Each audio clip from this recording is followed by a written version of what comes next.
धार्मिक शास्त्रों में मौन को बहुत अधिक महत्व दिया गया है।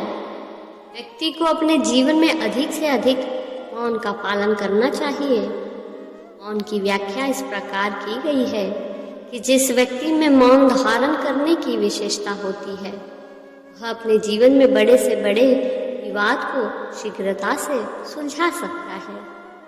बेवजह बोलने से बेहतर है चुप रहना। यानी इंसान के लिए अपने जीवन में सही और शुद्ध शब्दों का इस्तेमाल करना बहुत जरूरी है।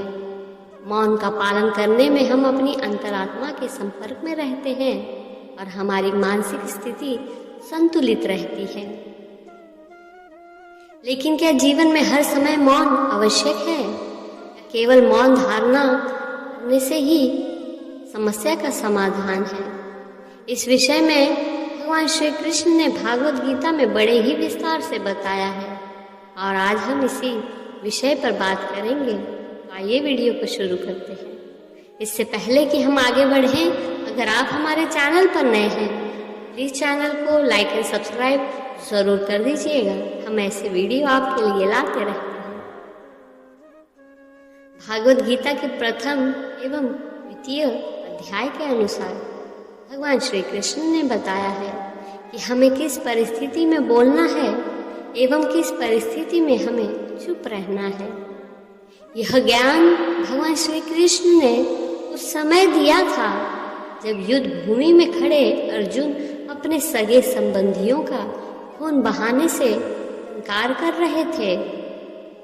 उस समय भगवान श्री कृष्ण ने अर्जुन को अपने अमृत ज्ञान के द्वारा मार्गदर्शन दिया था। भगवान श्री कृष्ण के अनुसार जीवन में हर समय मौन बेहद आवश्यक है। बेवजह बोलना किसी प्रकार से ठीक नहीं कहा जा सकता, लेकिन हमें हमारी चुप्पी उस समय तोड़ देनी चाहिए जब हमारे अधिकार का हनन हो रहा हो। यदि कोई व्यक्ति हमारा अधिकार छीनने की चेष्टा करता है उस वक्त हमारा आवाज उठाना बेहद आवश्यक है। भगवान श्री कृष्ण कहते हैं यदि हमारे चारों ओर पाप बढ़ रहा है, हमारा शोषण हो रहा है, हमारे भावनाओं का सम्मान नहीं किया जा रहा, ऐसे समय में हमें आवश्यक रूप से अपनी चुप्पी तोड़नी चाहिए। यदि आप ऐसी स्थिति में अभी आवाज नहीं उठाते हैं आप किसी मृत शरीर से कम नहीं है। गीता ज्ञान के अनुसार जब बात हमारे सम्मान की हो, हमारे आत्मसम्मान की हो और हमारा पक्ष सत्य हो, ऐसी स्थिति में दुष्ट का प्रतिकार करने में कोई समस्या नहीं है। जब हमारे परिवारजनों पर किसी प्रकार का संकट आया हुआ हो लेकिन हम फिर भी चुप हैं, वास्तव में हमारा दमन शुरू हो चुका है और इसी के साथ बहुत जल्दी हमारे जीवन का पतन हो जाएगा। आज समाज में यही तो हो रहा है। जहां विरोध करना चाहिए वहां कोई बोलता नहीं।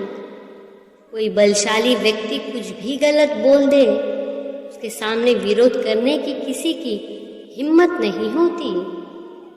उसके समक्ष हम कमजोर पड़ जाते हैं। दूसरी ओर हम बोले चले जा रहे हैं जहां बोलने की कोई आवश्यकता ही नहीं है और अन्याय होता देख चुप रहकर बच निकलते हैं। क्या हम निरंतर अपराध के भागीदार नहीं बन रहे? विचार करके देखिए। जब हमारे समाज में लड़का लड़की पर भेद किया जाता है, जब हमारे समाज में कुछ लोगों को शिक्षा जैसी चीजों से वंचित रखा जाता है, ऐसे समय में हमें किसी से डरने की कोई आवश्यकता नहीं है। ऐसे समय में हमारा आवाज उठाना बेहद आवश्यक है। हमारा मौन रहना अनजाने में उस व्यक्ति का समर्थन बन जाता है और वह अपने आप को और अधिक शक्तिशाली अनुभव करने लगता है।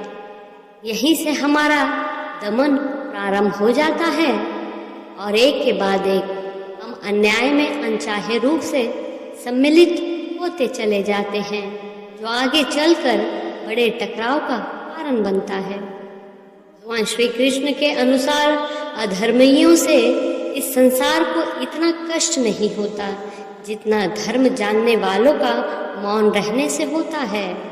यानी अगर आप जानते हैं कि सच्चाई क्या है लेकिन फिर भी आप चुप हैं, तो अपराधी दोषी नहीं है, आप स्वयं दोषी हैं।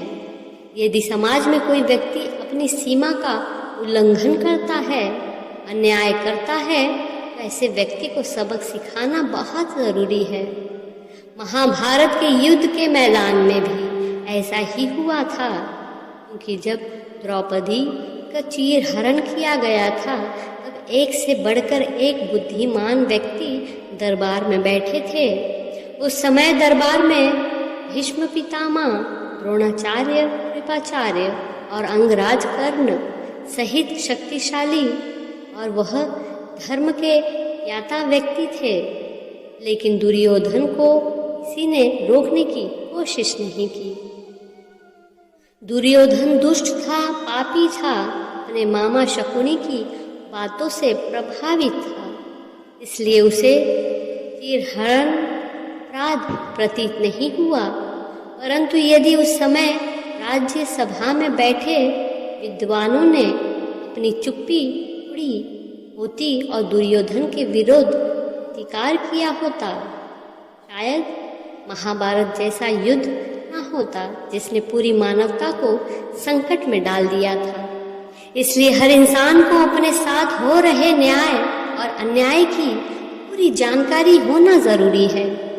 इतिहास साक्षी है कि पापियों की दंता ने संसार को उतनी हानि नहीं पहुंचाई जितनी कि सज्जनों के मौन ने पहुंचाई है।